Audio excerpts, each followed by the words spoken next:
Hello అండి, hi అందరికీ, welcome to my video. మా అమ్మ ఈరోజు కజ్జికాయలు చేస్తుంది. ఇవి నార్మల్ కజ్జికాయలు అయితే కాదు, పల్లీలు డ్రై ఫ్రూట్స్తో చేస్తుంది. దానికోసం అయితే పిండిని కలుపుకుంటుంది. ఒక కప్పుకి గోధుమ పిండి, ఒక కప్పుకి మైదా పిండి, తగినంత సాల్ట్, కొంచెం ఆయిల్ వేసుకుని వాటర్ పోసుకుని కలుపుకోవాలి. వీడియోలో చూపిస్తున్న విధంగా ఉండలాగా చుట్టుకుని ఒక 10 నిమిషాలు అలా వదిలేయాలి. మనకి కజ్జికాయల్లో స్టఫింగ్ కోసం అయితే పల్లీల్ని వేపుకోవాలి.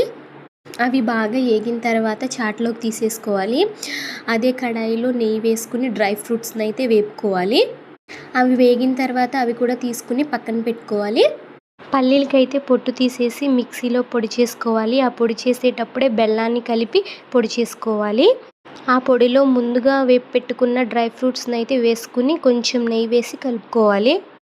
తరువాత ముందుగా కలిపి పెట్టుకున్న పిండిని చిన్న ఉండల్లాగా చేసుకుని చపాతీలాగా ఒత్తుకోవాలి.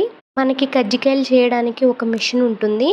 చపాతీని ఆ మిషన్లో పెట్టి ముందుగా ప్రిపేర్ చేసుకున్న స్టఫింగ్ని దానిలో పెట్టి వీడియోలో చూపిస్తున్న విధంగా ఒత్తుకోవాలి. అంతేనండి, కజ్జికాయ రెడీ అయిపోతుంది. కజ్జికాయ అయితే చాలా నీట్గా సాఫ్ట్గా అయితే వచ్చింది. నెక్స్ట్ పొయ్యి మీద కడాయి అయితే పెట్టుకుని ఆయిల్ పోసుకుని హీట్ అవ్వనివ్వాలి. ఆయిల్ హీట్ అయిన తర్వాత కజ్జికాయల్ని ఒక్కొక్కటి నెమ్మదిగా వేసుకోవాలి, లేకపోతే విడిపోతాయి. అవి గోల్డెన్ బ్రౌన్ కలర్ వచ్చేంత వరకు వేపుకుని బయటికి తీసేసుకోవాలి.